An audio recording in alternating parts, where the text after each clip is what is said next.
1965. Enero.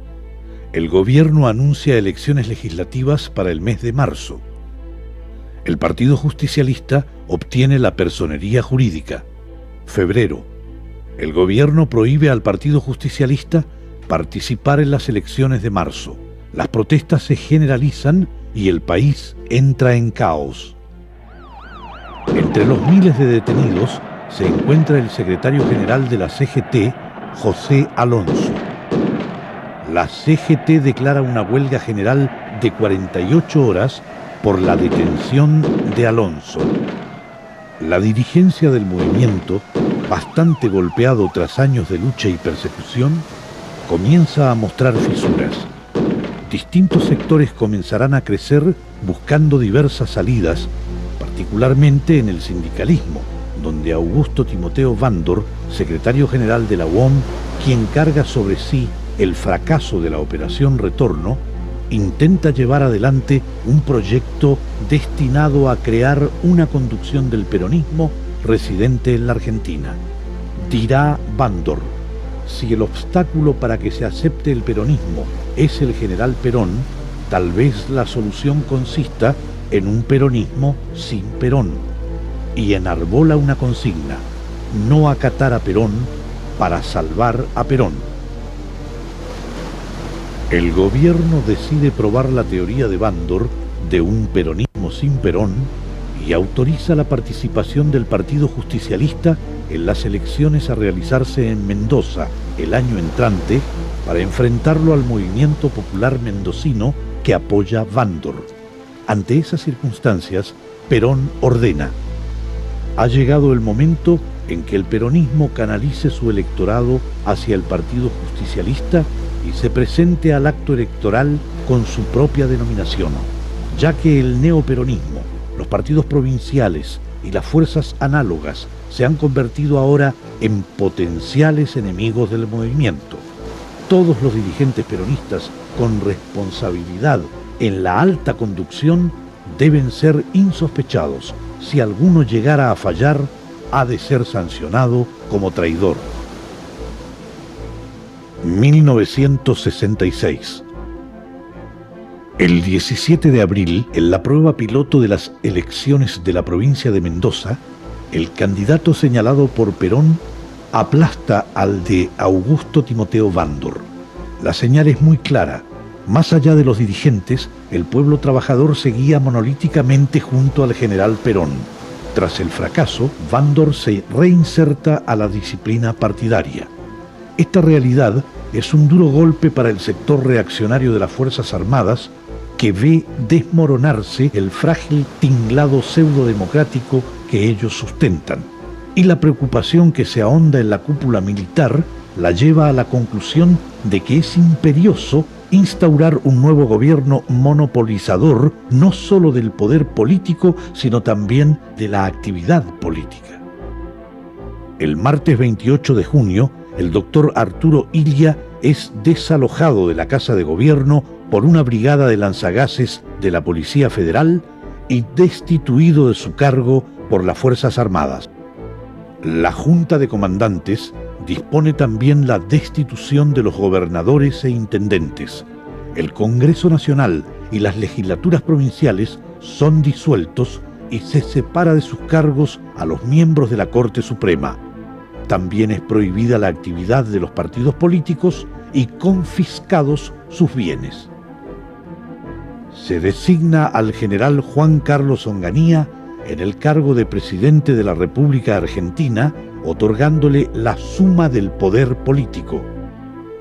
Perón, conocedor de la anarquía por la que atraviesa el movimiento, toma previsiones para enfrentar lo que advierte como una etapa dura de enfrentamiento con el gobierno militar, y así lo expresa en un documento que llamará Transvasamiento Generacional. Dirá el general Perón: el comando peronista, que siempre ha seguido una conducta acorde con las necesidades de la conducción general, se ha visto perturbado por las siguientes causas. A. División en la rama sindical del movimiento, ocasionada por el enfrentamiento de los dirigentes. B. apatía en la acción de la rama política porque no existe aliciente de cargos a la vista para los dirigentes, o porque están fatigados por la larga lucha, o porque temen la represión. C. Falta de una acción unitaria por carencia de una conducción táctica apropiada como consecuencia de las anteriores causas. Y D. Falta de unidad y solidaridad peronistas en el horizonte directivo y en parte de la propia masa, demostrada por una acción desganada que tiende a generalizarse. Es indudable que tales defectos, especialmente imputables a los dirigentes, solo se podrán corregir mediante una verdadera revolución dentro del peronismo, y esa revolución deberá estar en manos de la juventud del movimiento. Una de las mayores fortunas del pueblo argentino la constituye nuestra juventud, que en la lucha de todos los días está demostrando su madurez, capacidad y decisión inquebrantable de imprimir al futuro el hálito vivificador de sus ideales, esclarecidos por su pensamiento y ennoblecidos por su sacrificio. Las viejas generaciones tienen la obligación de dar paso a las nuevas, que representando el futuro son las encargadas de asegurar el destino de nuestro pueblo. Ello obliga a un trasvasamiento generacional indispensable. En el seno de la Iglesia, un grupo de obispos sientan las bases de lo que será el movimiento de sacerdotes del Tercer Mundo. Sus integrantes predicarán el compromiso cristiano con los humildes y las luchas de los pueblos contra la dominación imperialista. Bueno, la principal finalidad es aglutinarse en el movimiento que expresa al pueblo argentino, al pueblo trabajador fundamentalmente, que es el movimiento peronista, ya que precisamente dentro del movimiento peronista la clase trabajadora es la columna vertebral. El peronismo es considerado por el ejército como el mayor enemigo. Hay alrededor de 5.000 trabajadores detenidos. La violencia crece. Las manifestaciones populares son reprimidas y en distintos episodios son muertos trabajadores, estudiantes y militantes.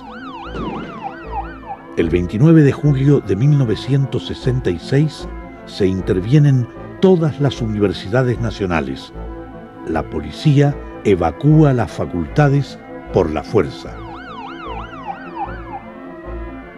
1967. En febrero, la CGT anuncia el lanzamiento de un plan de acción que contempla paros escalonados y movilizaciones. La Central Obrera es acusada de subversión. Se movilizaron los trabajadores en huelga. 1968. 19 de septiembre. Muere John William Cook. 1969. En la provincia de Corrientes, los estudiantes de la Universidad Nacional del Nordeste se lanzaban a la calle a protestar contra el cierre de los comedores estudiantiles. Un alumno moría a causa de la represión policial. Las manifestaciones de protesta se reproducen en universidades de distintos puntos del país. En Buenos Aires es muerto otro estudiante al ser disuelta una de esas manifestaciones. El 23 de mayo, la ciudad de Rosario será declarada zona de emergencia y el Poder Ejecutivo pondrá las fuerzas de seguridad a disposición de los gobernadores porque la violencia empieza a crecer hasta límites incontrolables. El 29 de mayo estalla en Córdoba una protesta que deriva inmediatamente en enfrentamientos entre la policía y los obreros. A esta protesta se suman rápidamente los estudiantes universitarios. Luego del mediodía, se trata ya de la población en estado de rebeldía que controla 1.500 manzanas.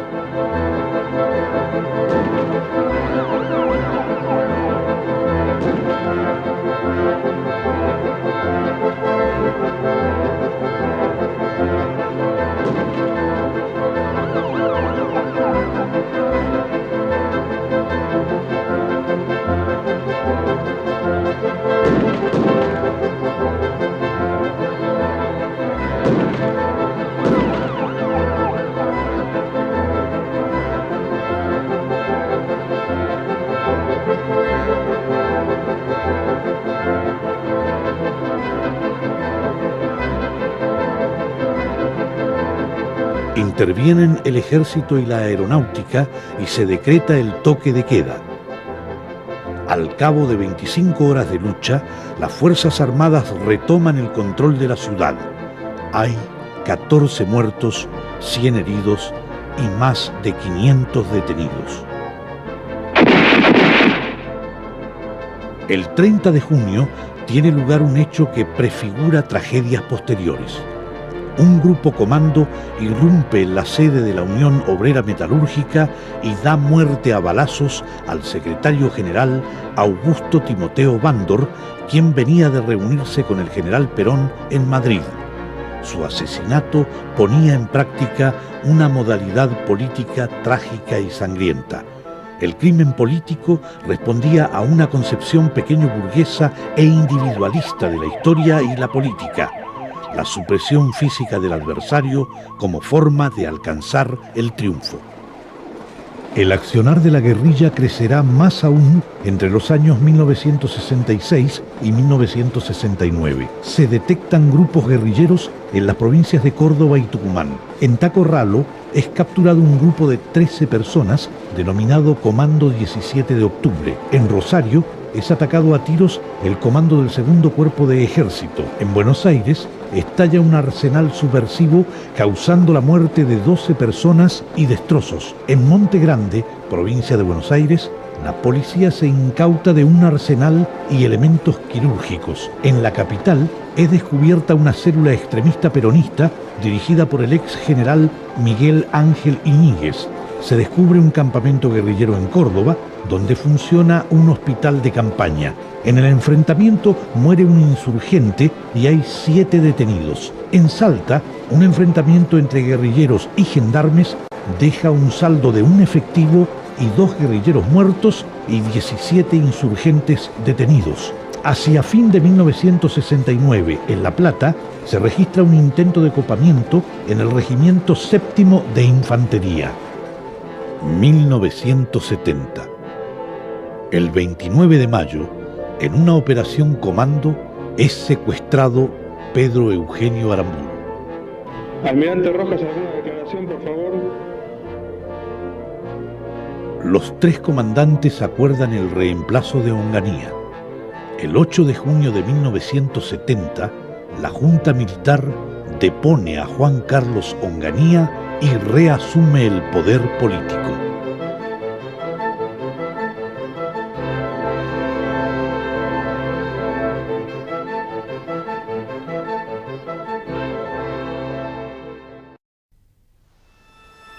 En 1970, la Junta de Comandantes en Jefe pone de presidente al general Marcelo Levingston, desconocido para los argentinos, quienes se enteraron de su existencia el día 13 de junio, cuando se anunció públicamente que desempeñaría la presidencia.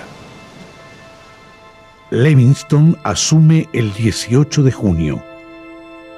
La CGT elige como secretario general a José Ignacio Rucci, uno de los hombres fundamentales de Perón, paradigma del dirigente obrero.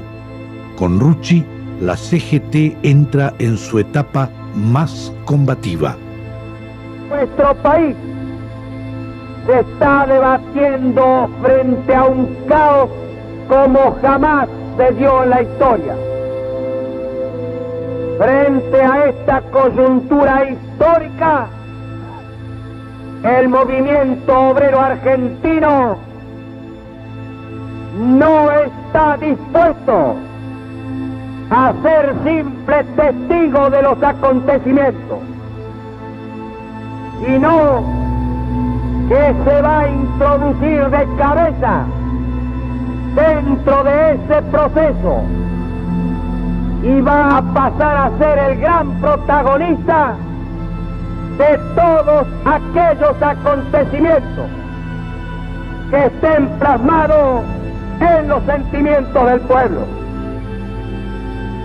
Hoy el movimiento obrero está perfectamente esclarecido y sabe que el camino de la reivindicación de la patria tiene un solo nombre y tiene una sola causa, que genera precisamente este estado de crisis que estamos soportando.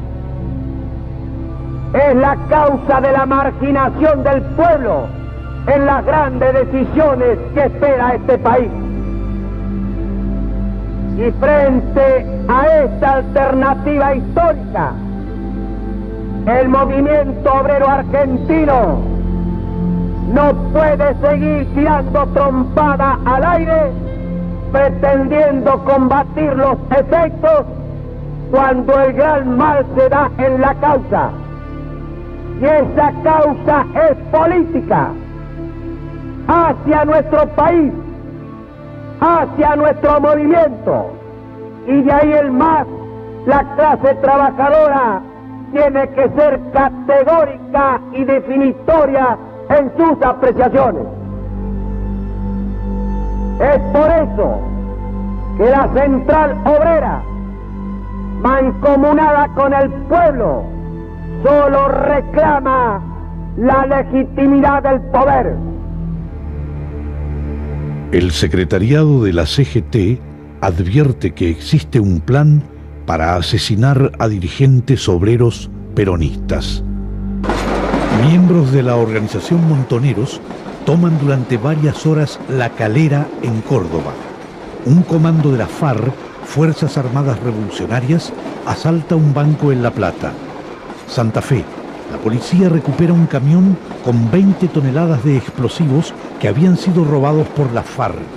Un grupo guerrillero ataca la guardia de la residencia presidencial de Olivos. El 16 de julio, en Timote, provincia de Buenos Aires, es hallado el cadáver de Pedro Eugenio Aramburu. Fue ejecutado por un grupo de la organización Montoneros, quien se adjudicará el hecho. El 27 de agosto, enluta al movimiento obrero el asesinato del ex secretario general de la CGT, José Alonso.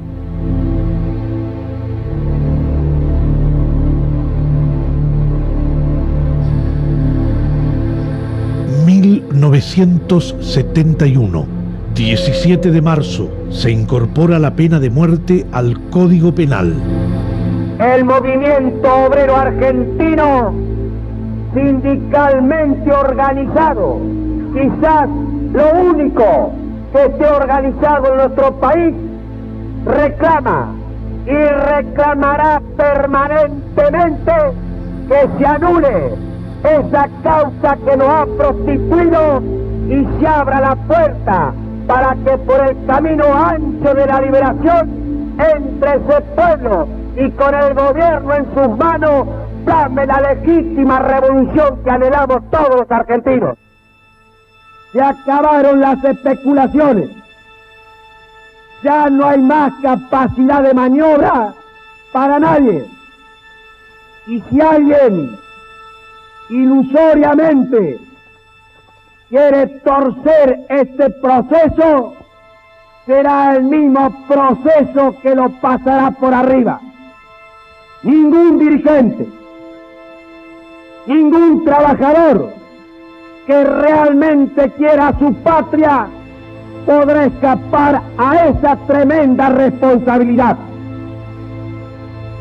Y esa responsabilidad se da en primer término de hacer de la unidad del movimiento obrero un símbolo y ofrecer esa unidad al país como un aporte de los trabajadores y entender definitivamente en función de lo que somos,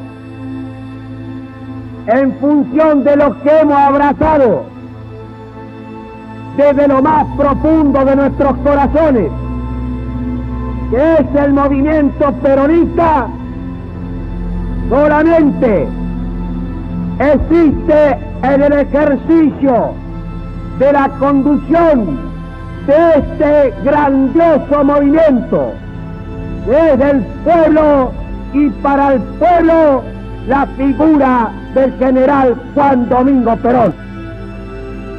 El 12 de marzo en Córdoba, la CGT dispone una huelga a la que adhieren masivamente el comercio y la industria. Se toman fábricas y durante la represión muere un joven obrero y hay varios heridos. Crecen las movilizaciones, crece la violencia y al anochecer del día 16 el ejército ocupa nuevamente Córdoba. Pero el fuego de la rebelión se extiende como un reguero por otras provincias y estalla en la capital federal, donde estudiantes universitarios se suman a los reclamos y manifestaciones obreras. El gobierno pide la intervención de la Marina y el Ejército. La palabra ahora es la lucha, y la lucha que la vamos a hacer en todas partes y en cada lugar. De hoy comienza para todos nosotros una nueva vigilia en alma. Debemos cada uno de nosotros considerar que la causa del pueblo está sobre nuestros hombros y ofrecer todos los días, en todos los actos, la decisión necesaria para salvar a esa causa del pueblo. Con el país al borde del abismo, la Junta dispone el alejamiento del presidente Levingston. El 26 de marzo, el general Alejandro Agustín Lanusse es designado nuevo presidente con retención de su cargo de comandante de ejército. El proceso militar entraba en agonía. La salida política resultaba inevitable. Lanusse se apresura a levantar la veda a los partidos políticos, reintegrándoles sus bienes. Levanta también las sanciones a los sindicatos y ofrece al peronismo el levantamiento de toda proscripción. En julio, el embajador argentino Rojas Silveira visita al general Perón con un mensaje del gobierno argentino en el que le pide desautorizar a la subversión que actuaba en su nombre. La violencia del pueblo responde a la violencia del gobierno, fue la respuesta del general. La Argentina está en llamas. El gobierno intenta un nuevo acercamiento con el general Perón y le comunica que le será devuelto el cuerpo de Evita. Los restos de Eva Perón habían sido arrebatados en 1955 de la central obrera donde ella había pedido descansar. El gobierno de Aramburu dispuso que permanecieran ocultos y alejados del pueblo. En 1957 se dispone la salida de los restos del país y bajo una identidad falsa fueron sepultados en la ciudad de Milán. A fines de julio de 1971, el gobierno de Lanusse ordena le sean restituidos al general Perón como un nuevo gesto de buena voluntad por parte del gobierno. El 3 de septiembre, a las 9:30 de la noche y al cabo de 16 años, el general se reencontraba con Evita. Al abrir el féretro, se produjo un momento de silencio. Luego, el general Perón dijo simplemente: «Es Evita. Pasé muchos años felices con esta mujer», y pidió quedar a solas. El ataúd permanecerá en una habitación del segundo piso en la quinta 17 de octubre hasta su retorno definitivo a la Argentina, el 17 de noviembre de 1974.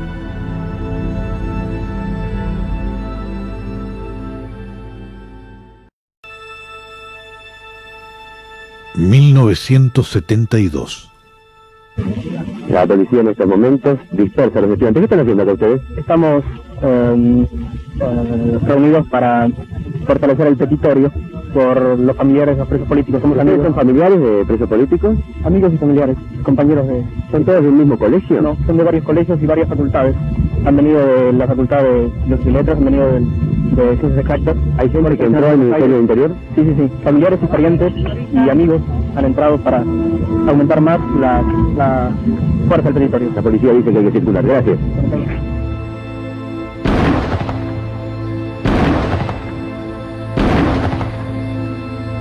Los sabotajes de la militancia se suceden sin solución de continuidad. El accionar de la guerrilla se hace cada vez más temerario. El 15 de agosto, 25 guerrilleros integrantes del ERP, FAR y Montoneros fugan de la cárcel de Rawson. Al llegar al aeropuerto de Trelew, se enfrentan con las fuerzas de seguridad. 6 de ellos secuestran un avión y logran escapar a Chile. Los 19 que cubrían la retirada, al cabo de unas horas, se entregan. El 22 de agosto son ametrallados dentro del penal por la Guardia. 16 resultaron muertos y los 3 restantes heridos de gravedad. Un grupo de ellos es velado en la sede del Partido Justicialista de la capital federal. Temiendo que esto estallara en una manifestación, la policía irrumpe en el velorio con caballería y tanquetas. Pero el dique ya se ha roto.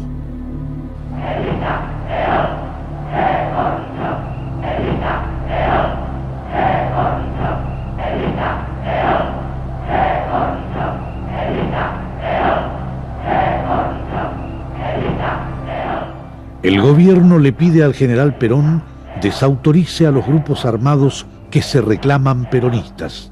Perón insiste en que la responsabilidad es del régimen, que cancela toda forma de participación y que la violencia del pueblo responde a la violencia del gobierno.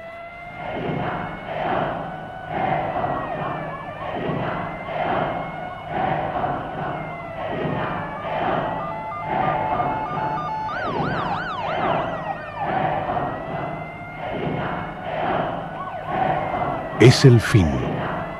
El gobierno militar comprende que llegó la hora de la retirada. El gobierno anuncia que las elecciones presidenciales se llevarán a cabo el 11 de marzo de 1973 y el 25 de mayo se hará entrega del poder a los gobernantes elegidos por el pueblo. El gobierno impone la condición de que los candidatos deberán estar presentes en el país antes del 25 de agosto de 1972 y residir permanentemente hasta la fecha en que el elegido asuma el poder. El general se niega a aceptar la condición. Cumplir con esta exigencia sería convalidarla como constitucional cuando es totalmente inconstitucional.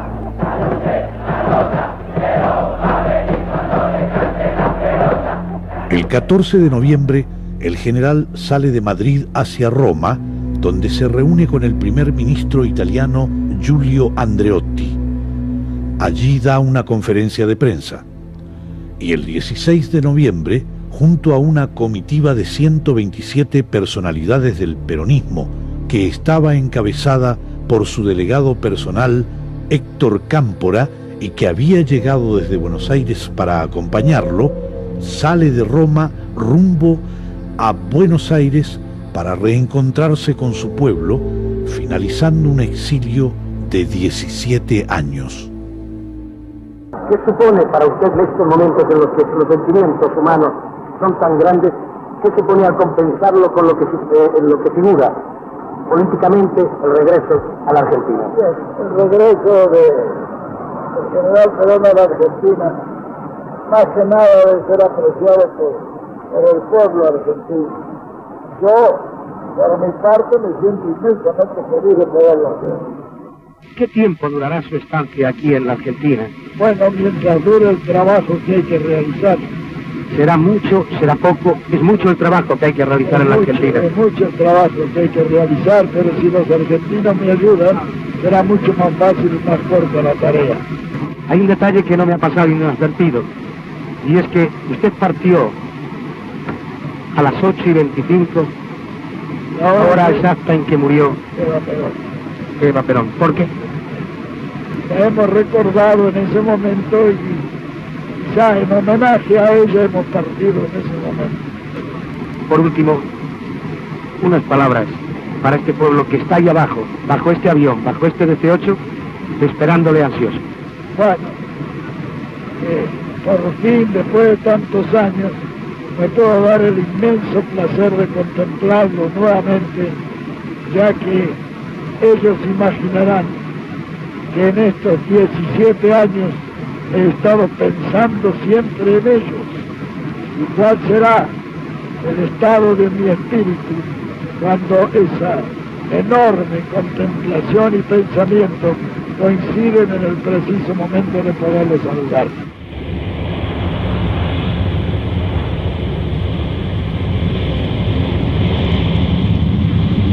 A las 11 horas del día 17, bajo una pertinaz llovizna, aterrizaba en el aeropuerto de Ezeiza el charter que traía al general de regreso a su patria.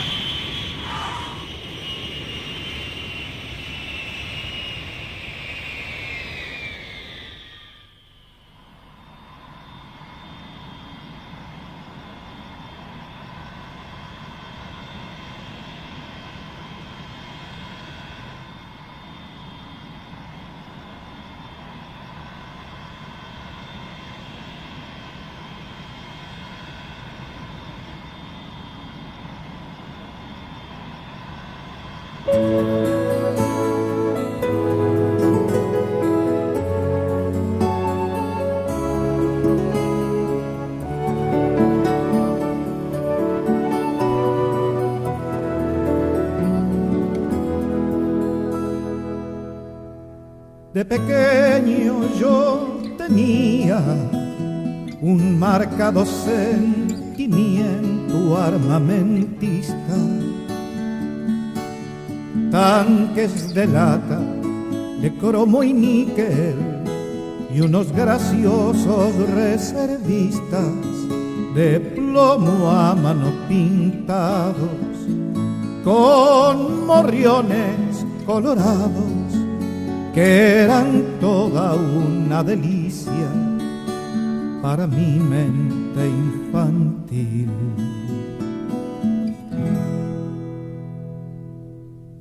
Yo me creía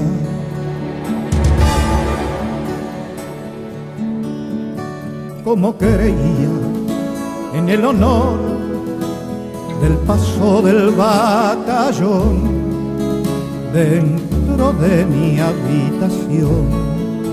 Era todo un general dirigiendo la batalla y el humo de la metralla acunaba mi pasión por los gloriosos soldados que sable en mano avanzaban sobre aquel cruel invasor que atacaba mi nación. Sangre de entonces, sangre vertida, toda mi niñez vencida por el tiempo que pasó. De las banderas solo jirones, de los morriones empenachados, solo un revuelo desmadejado de dolor.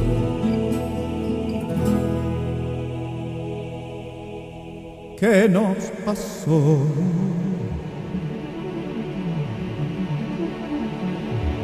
¿Cómo ha pasado? ¿Qué traidor nos ha robado la ilusión del corazón?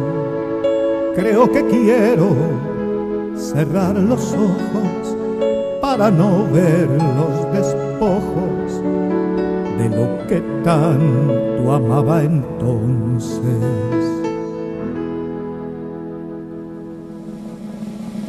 Que vuelva bruñido el bronce, que se limpien las banderas.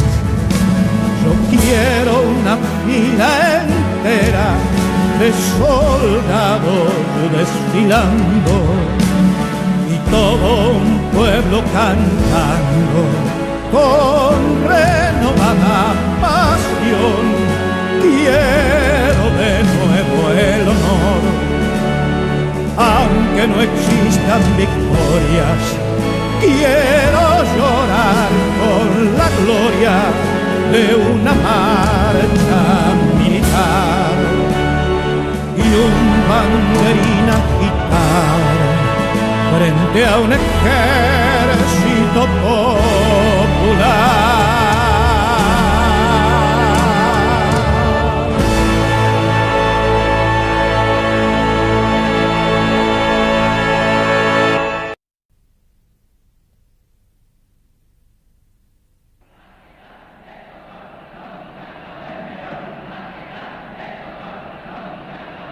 En la residencia de la calle Gaspar Campos en Vicente López, que el movimiento había adquirido para el general, multitudinarias concentraciones no cesaban en sus cánticos de felicidad.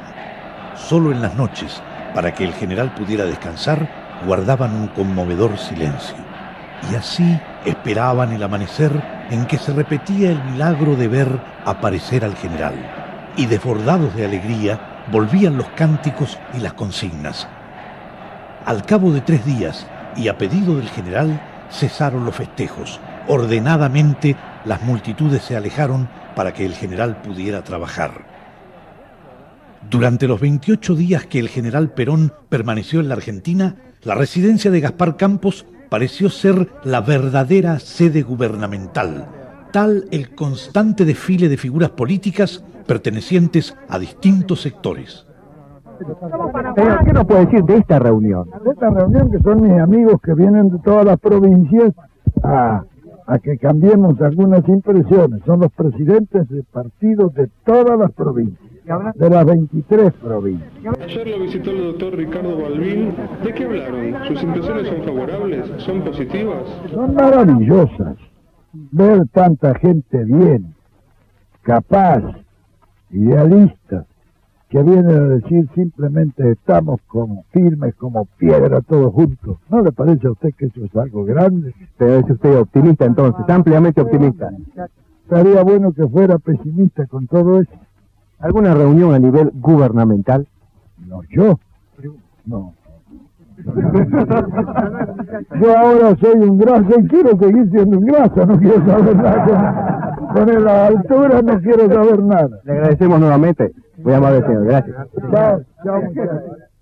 El 20 de noviembre se congregan en el restaurante Nino de Vicente López todos los partidos políticos, las fuerzas cívicas del país, las centrales de trabajadores y los empresarios nacionales. Queda así formado el FREJULI, Frente Justicialista de Liberación, que integran el peronismo, el Partido Conservador Popular, el MID, una fracción del socialismo, un sector de la democracia cristiana y otras agrupaciones. El radicalismo, a pesar de haber asistido, no deseó participar del frente.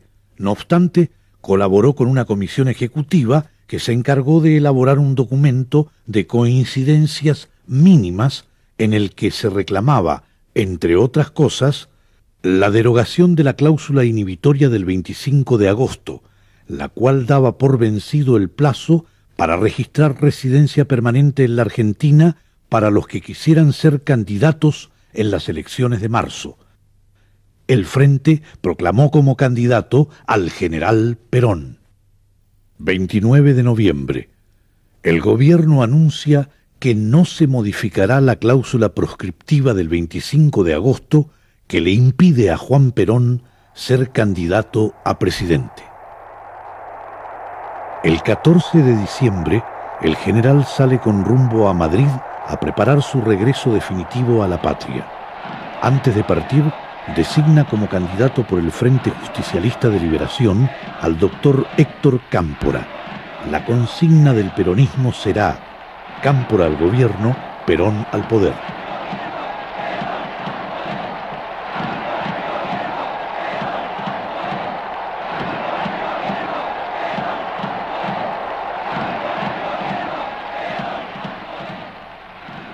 ...1973...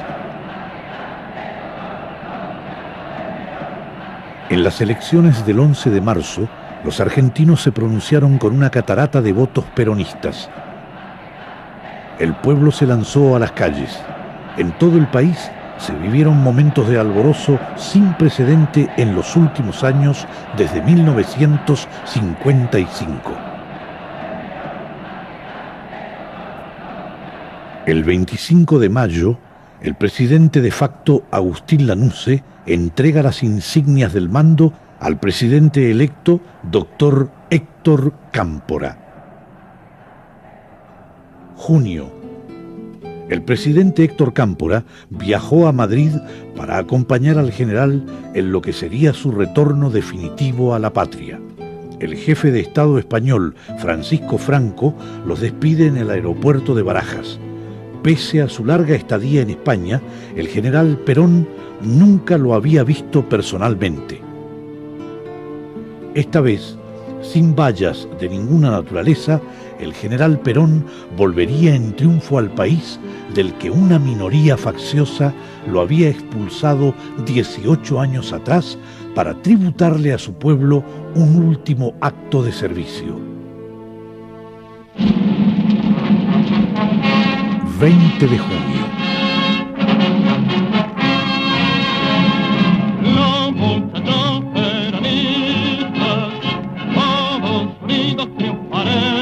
Por la mañana, inmensas columnas de gente avanzan hacia la autopista que conduce a Ezeiza, donde se levanta el palco al cual pugna por acercarse esa marea humana. Desde allí, según se ha programado, Perón hablará al pueblo.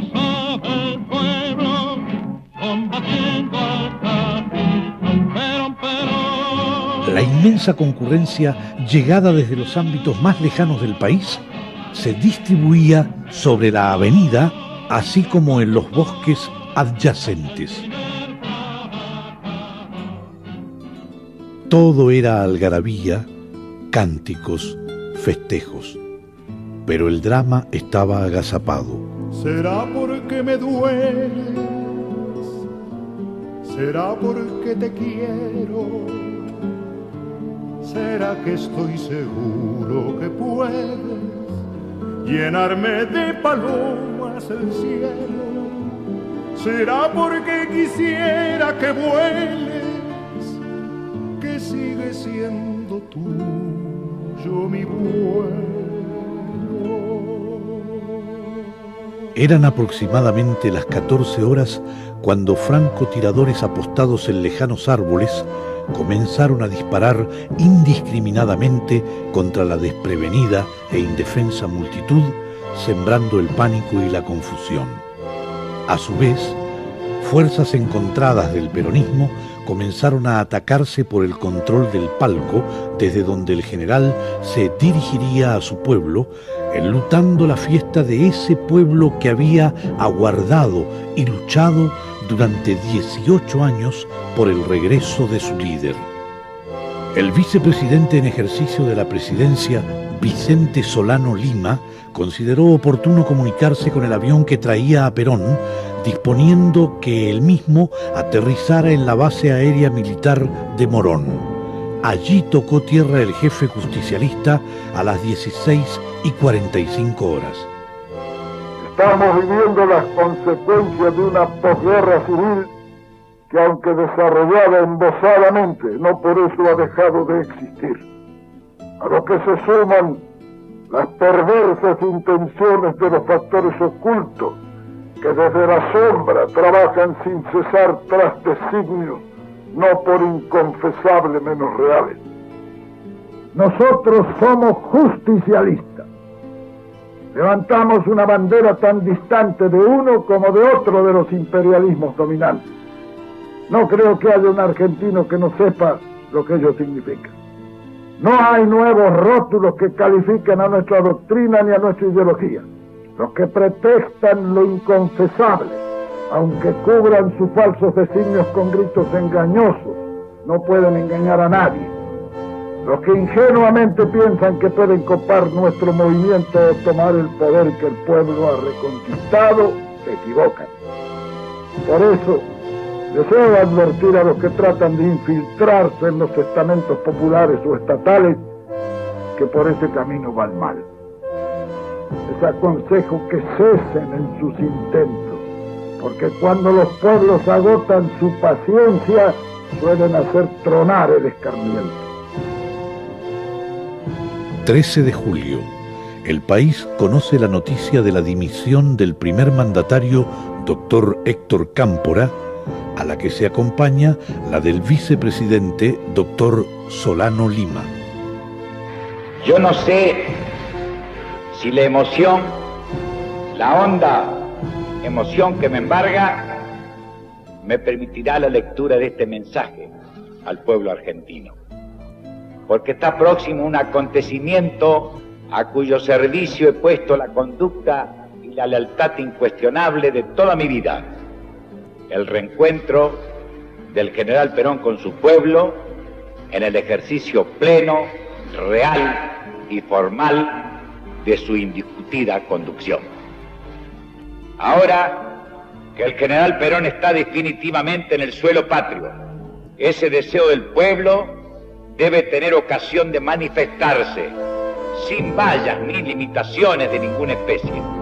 Así se lo expresé personalmente al general Perón el día 21 de junio, luego de su arribo al país.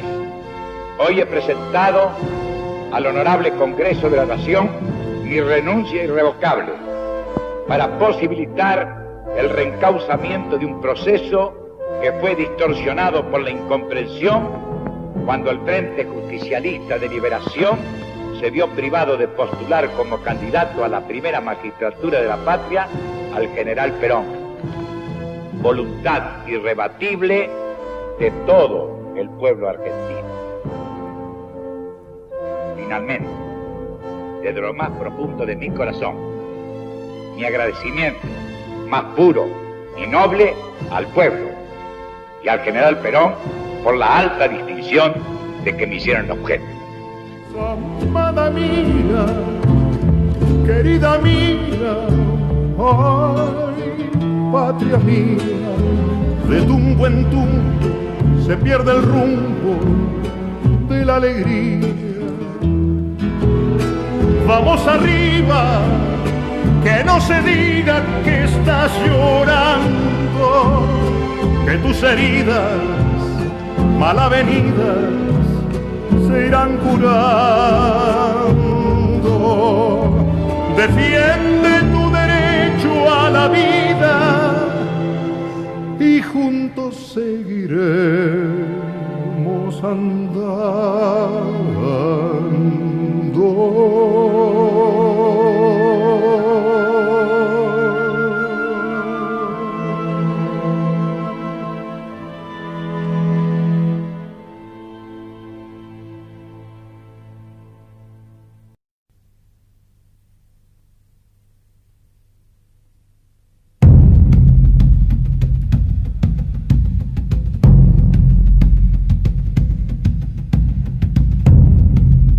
El 23 de septiembre, el general Perón obtiene casi 7.400.000 sufragios, el 62% del total, que constituye una mayoría inédita en la historia electoral argentina. El triunfo de Perón no sorprende a nadie. Ese abrumador apoyo permite apreciar cómo la mayor parte de los argentinos, aún con expectativas diferentes, se sienten convocados a la empresa común de la unidad nacional que plantea el general.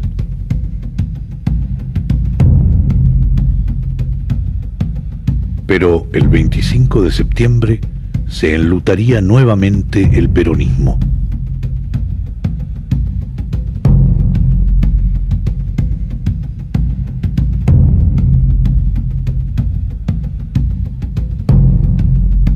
Uno de los pilares fundamentales en el que descansaba el proyecto económico y social de Perón, el secretario general de la CGT, José Ignacio Rucci, en oportunidad de abandonar la casa de un familiar a donde había ido a festejar el triunfo arrollador de Perón, es asesinado a balazos por un grupo comando. recibió 23 impactos de bala, muriendo de inmediato. El asesinato se lo adjudicará a Montoneros. La muerte del dirigente obrero fue un golpe durísimo a la estrategia trazada por el general y obraría sobre su ánimo, persuadiéndolo de la dificultad de encarrilar a los sectores rebeldes de su movimiento. Perón no ignoraba que esto era, a esa altura, imposible con respecto a la dirigencia de la guerrilla, pero, como lo evidenciaban reiteradas referencias en sus discursos, abrigaba la esperanza de obrar persuasivamente sobre la masa juvenil incorporada al movimiento, evitando que ésta quemara sus energías, internándose en el camino estéril de la violencia y la muerte. Perón calificaría con severidad este episodio, señalando a los autores como delincuentes comunes. El 12 de octubre de 1973, 18 años después de haber sido desplazado del poder, el general Perón asume la presidencia por tercera vez.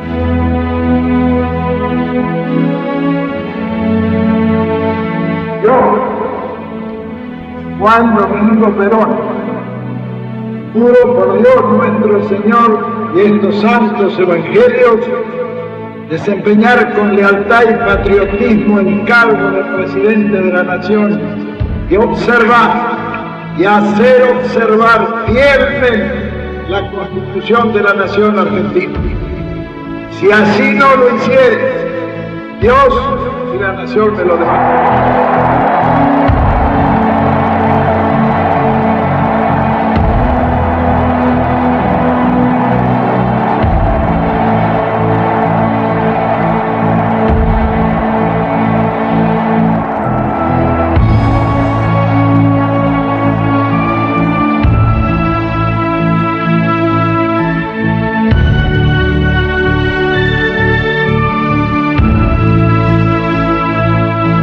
Desde el primer día de gobierno, el general partía cada mañana a su despacho para llegar a las 6:30. A pesar de que la custodia cambiaba a diario el trayecto, el pueblo parecía adivinar y aguardaba su paso para expresarle su amor, su agradecimiento, la alegría de verlo nuevamente timoneando el barco en la tormenta, como en aquellos días de los años felices. El general, desde la llegada a su tierra, redoblará sus esfuerzos para unir a los argentinos tras la empresa de reconstrucción y liberación del país. Ejerciendo una tarea de docencia cívica, desplegará una y otra vez su pensamiento en múltiples discursos pronunciados ante diversos auditorios, explicando los fundamentos de la revolución justicialista, alertando acerca de los desafíos del futuro y señalando el camino a recorrer para afrontarlos.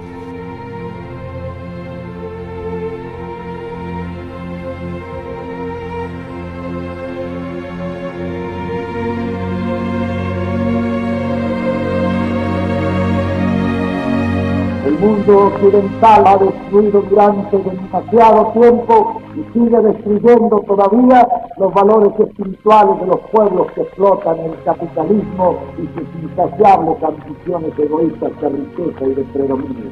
El comunismo, a pesar de su declarado materialismo, posee un fondo idealista y un sentido generoso de fraternidad que constituyen por sí mismos profundos y nobles valores espirituales, desgraciadamente al servicio de un interés deshumanizado. El justicialismo posee su propia doctrina. Nuestra justicia social no desea solamente una equitativa distribución de valores materiales, sino también una correspondiente y justa distribución de bienes espirituales y morales. Todo lo que es o puede ser un bien de la sociedad ha de llegar al pueblo, que es el destinatario final de todos los bienes que Dios ha puesto en manos de los hombres.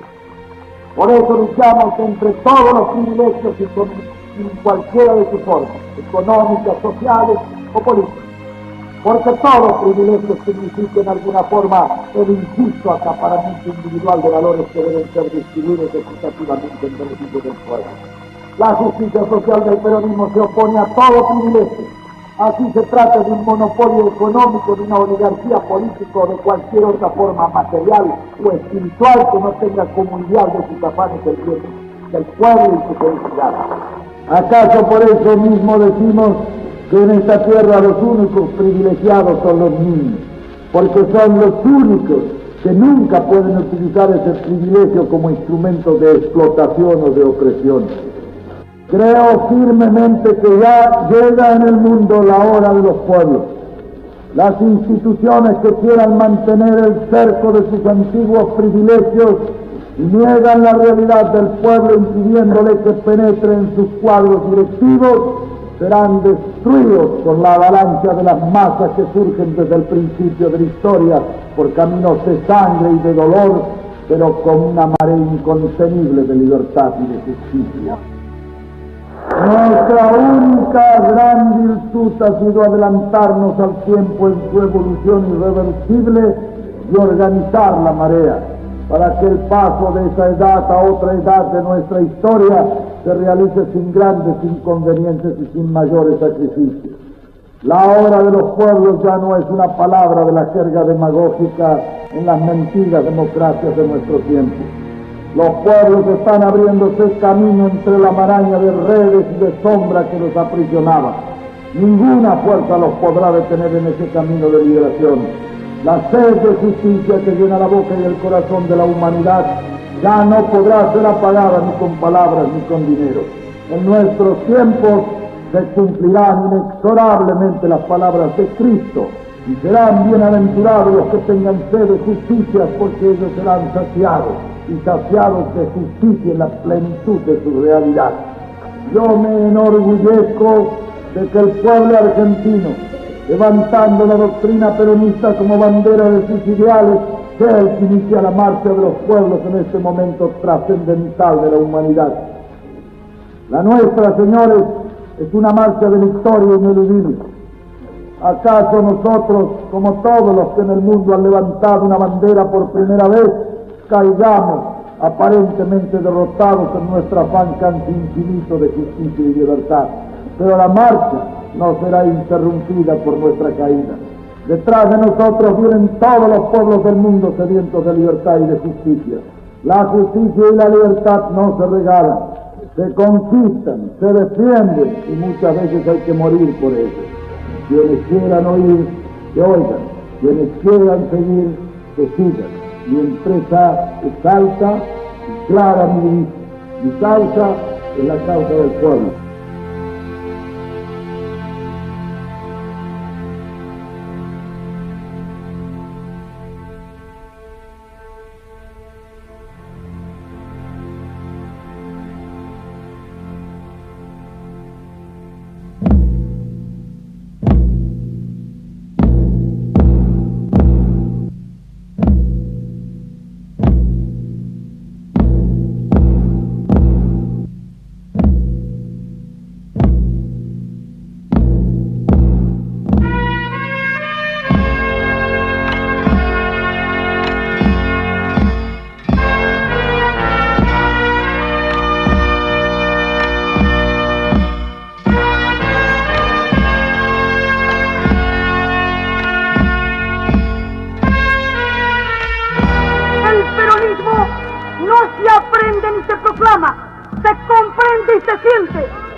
Convicción y fe, es la fe popular hecha un partido en torno a una causa de esperanza que faltaba en la patria.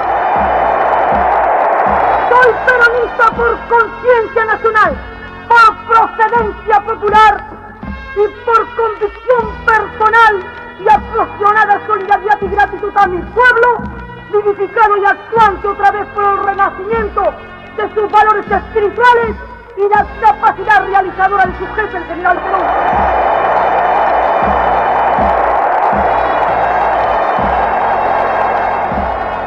Y bueno, que el pueblo está contento y eso es lo que me interesa. La mitad de la tarea del gobierno para mí está en que el pueblo esté contento. El pueblo contento comienza el camino de la felicidad y eso es una de las funciones fundamentales del gobierno. La otra es la de hacer la grandeza del país. Eso se hace despacito y de a poco. Chao, que siga. Chao.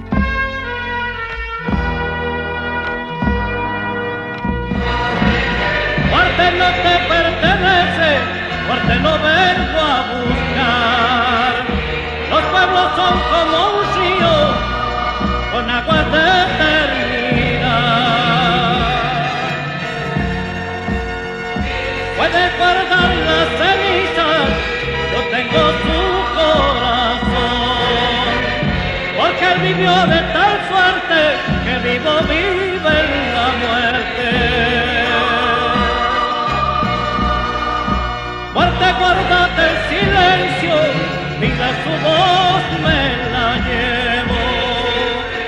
Muerte, la lumbre del pueblo sigue brillando en el tiempo. Yo soy la vida, yo soy el vientre, yo soy la historia, yo soy el pueblo.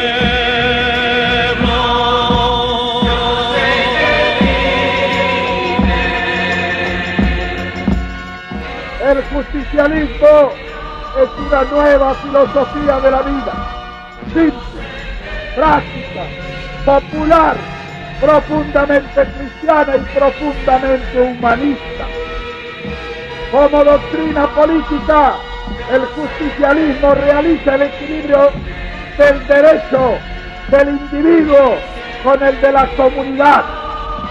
Como doctrina económica, el justicialismo realiza la economía social poniendo el capital al servicio de la economía y esta al servicio del bienestar social. Como doctrina social, el justicialismo realiza la justicia social que da a cada persona su derecho en función social.